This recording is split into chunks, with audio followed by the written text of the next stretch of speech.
So we are continuing our study in the book of Romans this morning.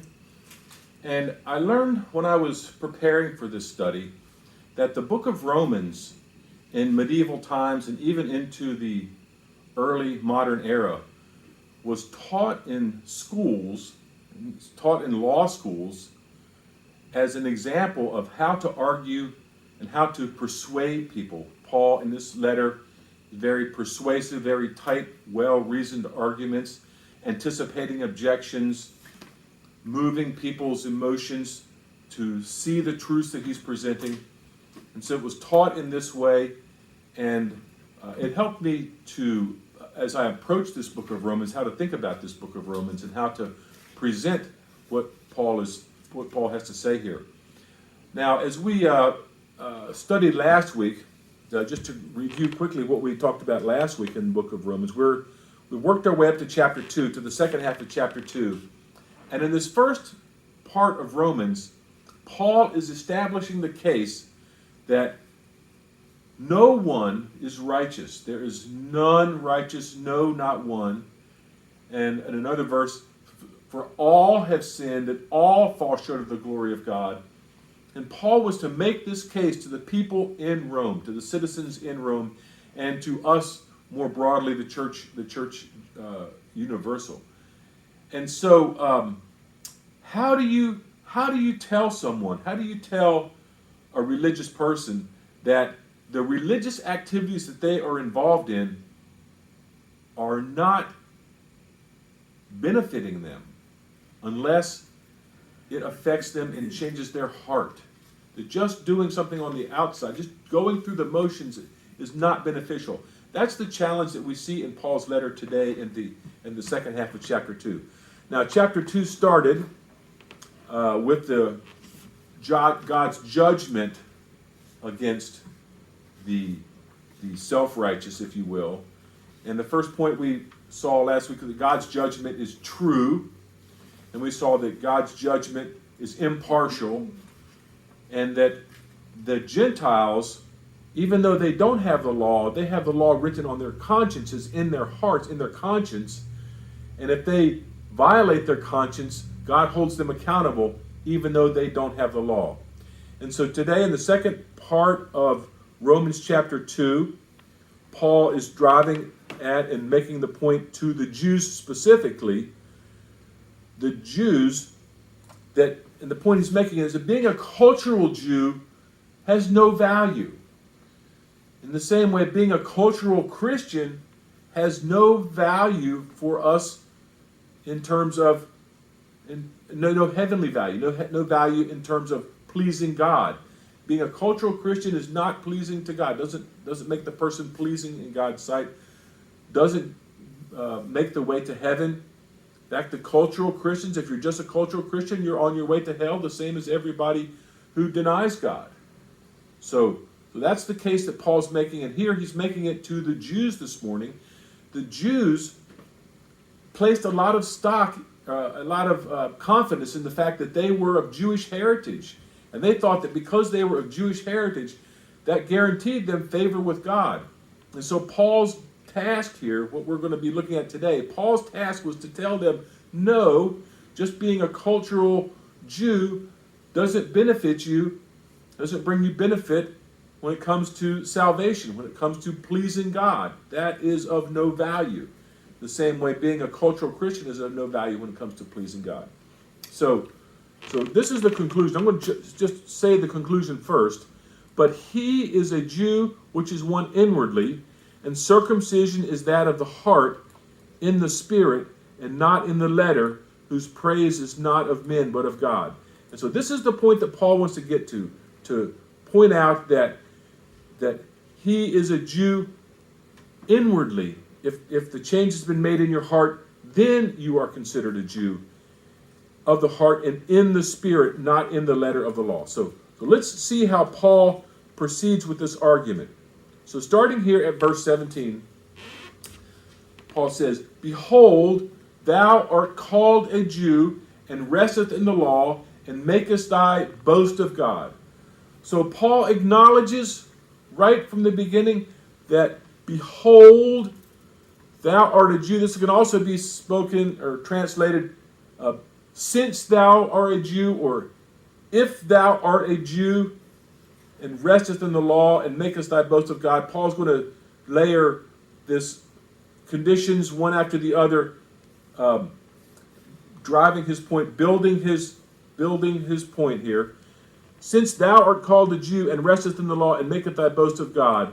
So I just want to pause before we go too fast. If thou art called a Jew. So in the Roman world, there were lots of religions, and people worshipped all kinds of gods. There were many gods, and the Jews stood out in this culture as being different than all the other religions. The Jews had one God, and they were very proud of the fact that they worshipped the one God. And this mattered to them, and everybody took notice of this and noticed that they were Jews. And so the Jews had this cultural identity of being a Jew, and it was something that they lived in, and it was very, very important to them. That's what Paul is pointing out.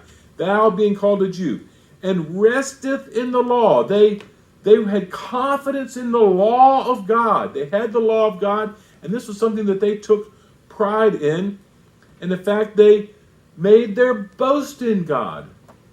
So these are things that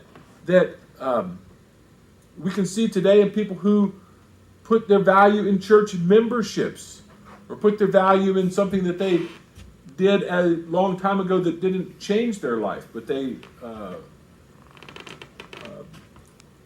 think that because they did something a long time ago that gives favor with God, but then they go out and live the way they want to without remembering God. Verse 18, and if, I'm putting the word if in there, implied if, and if thou knowest his will. So they who had the law of God assumed that they knew the will of God. They assumed that they were familiar with God. And approvest the things that are more excellent, being instructed out of the law. This is catechized. So they were very proud of the fact that they studied the law, that they knew the law, that they could recite the law. They were very proud of these things. And the hearers of this would recognize these things as being true.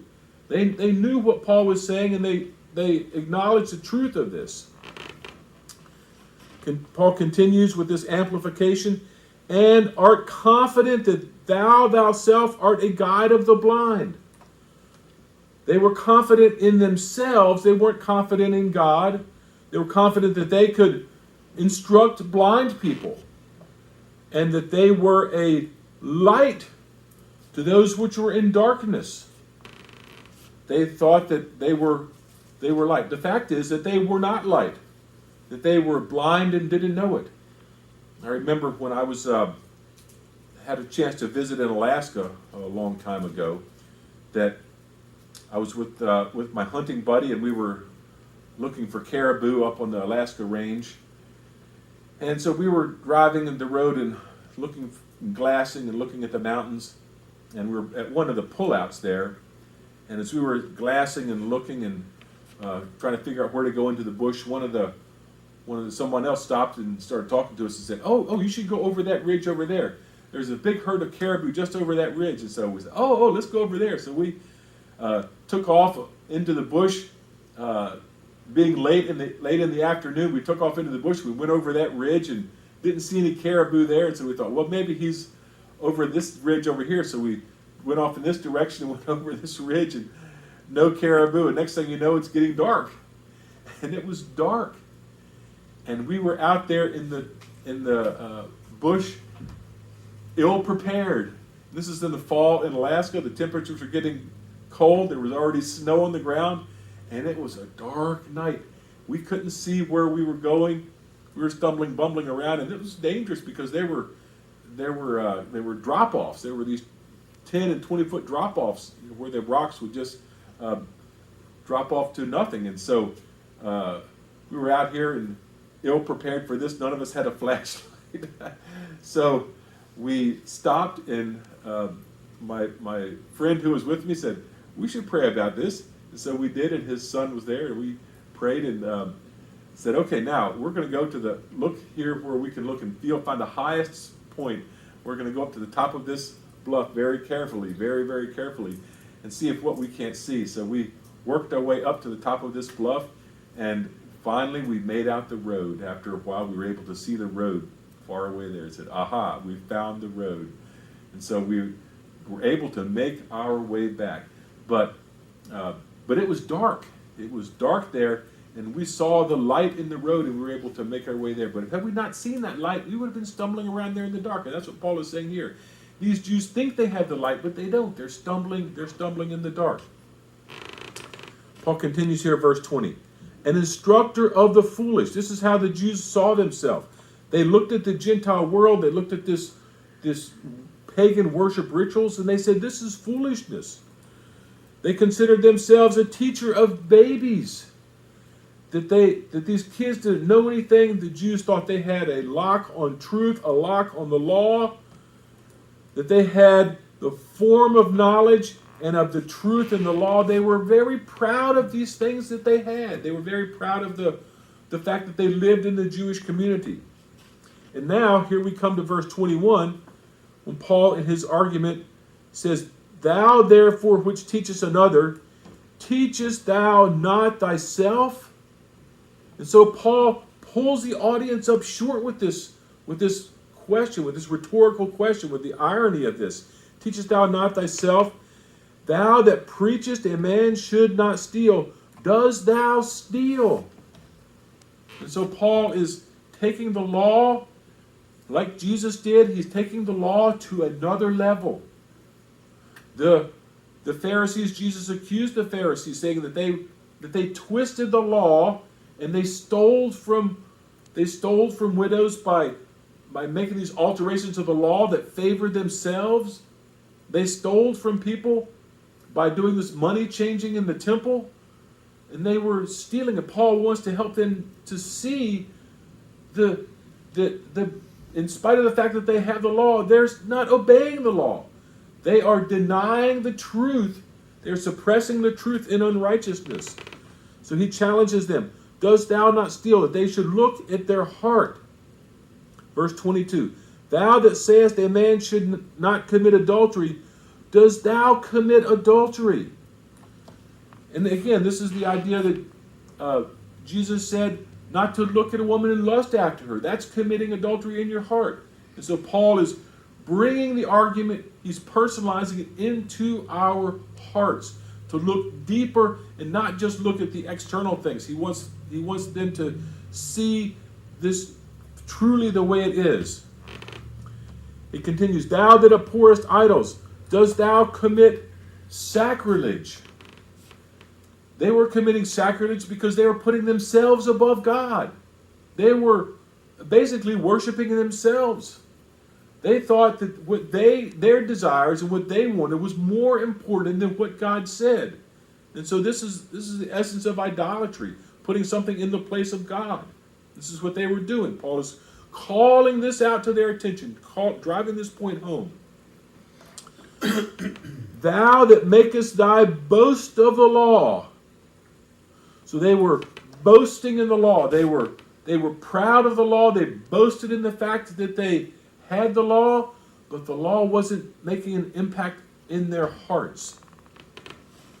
Through breaking the law, thou dishonoreth God. So here it's the very thing that they were boasting in, that they were breaking the law. They had taken the law and twisted the law around to suit themselves. They weren't really interested in honoring God. They weren't really interested in worshiping God. They were simply interested in presenting and making themselves look good before men. They did these things. They put these unnecessary burdens on themselves simply to make themselves look good before men, to appease their conscience. But it didn't do anything. It didn't do anything to appease God. Verse 24. For the name of God is blasphemed among the Gentiles through you. And so the Jews had a reputation of being hard driving and inflexible, and it caused people to blaspheme God. It caused people to say, I don't want to be like that. I don't want to be like the Jews because that's the way the Jews are. And so this is falling back on God, and it displeases God when this happens. And Paul puts in the end of this, as it is written, referring back to the Old Testament. This is something that had been going on for a long time. People's hearts had been hardened. They were strident and inflexible in their application of the law, and it caused the Gentiles to say, I don't want anything to do with that. I remember I was at a parade one time. I was at it was a block party, really, actually, in the neighbors where I lived. They had this party some weekend afternoon, and so I went to this block party, and I got to talking to my neighbor. Now, this was my neighbor who was living with her boyfriend at the time and knew I was a Christian, and for some reason got on the subject of Sunday school. And she said that she used to be a Sunday school teacher, but that she gave that up because she found so many hypocrites in the church. And that's why she wasn't a believer anymore. That's why she rejected God. She found the hypocrites in the church. And so I struggled to find something to say to her, but except to continue loving them in spite of what was going on in their life and being neighborly to them, not to be hypocritical. But the fact that she shared that with me shows that she was interested in finding out something, or at least talking about this. But this is what happens. People see Christians in the same light. They see the sin of Christians, which is there. We're all sinners. And that drives them away from God, but that shouldn't be. That's what was happening with the Jews. The name of God was blasphemed among the Gentiles because of the Jews. And talking about as it is written in Ezekiel, let me quote from Ezekiel, therefore tell the house of Israel, this is what the Lord God says, I'm not about to act for your sake, you house of Israel, but for the sake of my holy reputation, which you have been defiling throughout all of the nations in where you've gone. I'm going to affirm my great reputation that has been defiled among the nations. That is, that you have defiled in their midst. And those people will learn that I am the Lord, declares the Lord God, when I affirm my holiness in front of their very eyes. So, if you remember back when God was talking to Abraham, Abraham had a dream, and there was a promise in Genesis 22:18, where God said, furthermore, through your descendants, all the nations of the earth will be blessed because you have obeyed my commandments. So the Jews were supposed to be a blessing to the nations, but instead of being a blessing to the nations, they were causing the nations to blaspheme. So they were not fulfilling their mission. One of the tasks, one of the missions that God has for them to bring blessing to the nations through them, they were doing the opposite. They were causing the nations to blaspheme. So Paul continues with verse 25, for circumcision verily profiteth if thou keepst the law. So here we start to get into the meat of the argument. Circumcision only profits if you keep the law. Being a Jew was very profitable.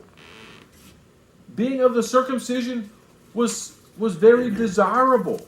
They had certain cliques and groups in the marketplace that traded with Jews, and if you were outside of that, you couldn't trade. And so that was a physical circumcision was profitable, but Paul says it's profitable only if you keep the law. The circumcision is valuable. But if thou be a breaker of the law, thy circumcision is made uncircumcision.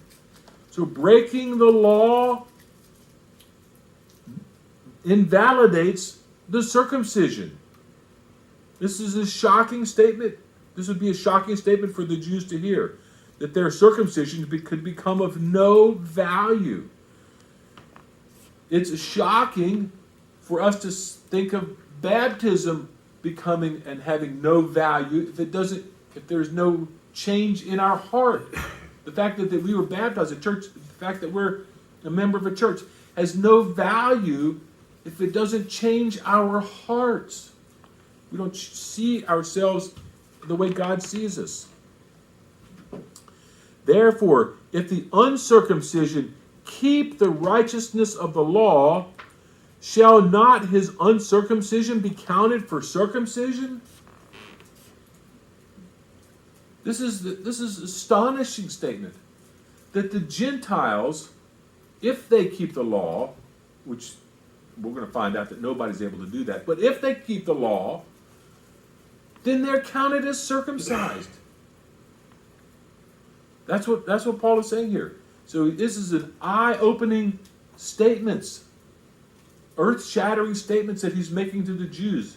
He is turning their world upside down. If the uncircumcision keep the righteousness of the law, shall not the uncircumcision be counted for circumcision? And this reminds us of what we saw last week, in that the Gentiles have the law written on their hearts and in their conscience. And if they go against their conscience, they violate their conscience, God is going to hold them accountable to that, even if they don't have the Bible, even if they don't have the law.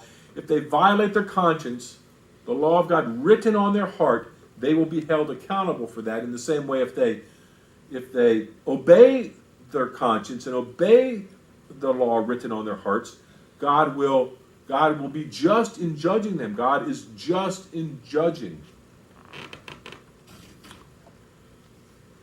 Now, a word about the law in Deuteronomy 30, chapter 30, verse 6, we find this verse. Then the Lord your God will circumcise both your hearts and those of your descendants, so that you can love him with your heart and with your soul, and therefore live. So even in the Old Testament, we find this idea of circumcision of the heart, of a heart change, of our hearts being changed, that the Lord will circumcise both their heart. And the upshot of this is that we will live. If our hearts are changed, we will live. Verse 27, the man who is uncircumcised physically, but keeps the law, will condemn you who break the law, even though you have the written law and circumcision. Paul is driving this home, saying the same thing in a different way. The uncircumcised physically who keeps the law will condemn you who break the law. You see, the law is more important than circumcision. But the Jews had it backwards. They thought that circumcision was more important than the law, so they put circumcision above the law. But Paul says, no, the law is above circumcision. And even someone who is not circumcised can still follow the law and condemn those who have the law. That's what he is saying here. Who's uncircumcised physically, but who keeps the law, will condemn you who breaks the law. So the important thing is the law.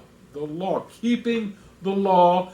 Circumcision doesn't matter. For a person is not a Jew because of his appearance, nor is circumcision something just external and physical. So here we get to the point of circumcision, that circumcision is a sign, the way baptism is a sign. It's a sign of what happened on the inside. It's a sign of the change. It's a sign of supposed to be a sign of our surrender. That's what Paul is driving at here. And just because you have the circumcision doesn't make you a Jew, doesn't make you a friend of God, is what he's saying. And now he comes to the climax of this point, verse 29. But he is a Jew which is one inwardly. Inwardly. And circumcision, or baptism, is of the heart. And here's the key. In the Spirit. And not in the letter. So, we can't keep the law except by the Spirit. We can't have a changed heart except by the Spirit. The Spirit takes the law and writes the law on our heart. That's what the Spirit's job is, writing the law on our heart. And this phrase, whose praise is not of men but of God. The praise of men is addictive. We like the praise of men. The praise of men feels good. We seek out the praise of men. I remember so many times when I was a young boy, the hey mom moments. Hey mom, look at me. Mom, look at me. Look at me. This is what he's saying. We do this even into adulthood. Look at me. Look at me. That's what we desire. That's what was motivating the Jews in their outward religious activities. That was what was motivating them to try to keep the law. Look at me. Look at how good I'm doing. And Paul says, it's not the praise of men that's important. It's the praise of God. We want to please God. We want to be God pleasers, not men pleasers. And that's the point that Paul is driving at here, is that this happens through the Spirit of God, through the Spirit of God working in our life. So if we have the law without the Spirit, it leads to external religious rituals. Go to church, sing hymns, get baptized. We can do all these things without the Spirit of God. If we do these, we are looking for the praise of men. And this leads to death. But if we have the Spirit, the law plus the Spirit, then our hearts are changed. The Spirit writes the law on our hearts. It leads us to be satisfied with God. It leads us to life. We find life and joy and satisfaction in God and not in the things of this world. Hallelujah. May God be praised.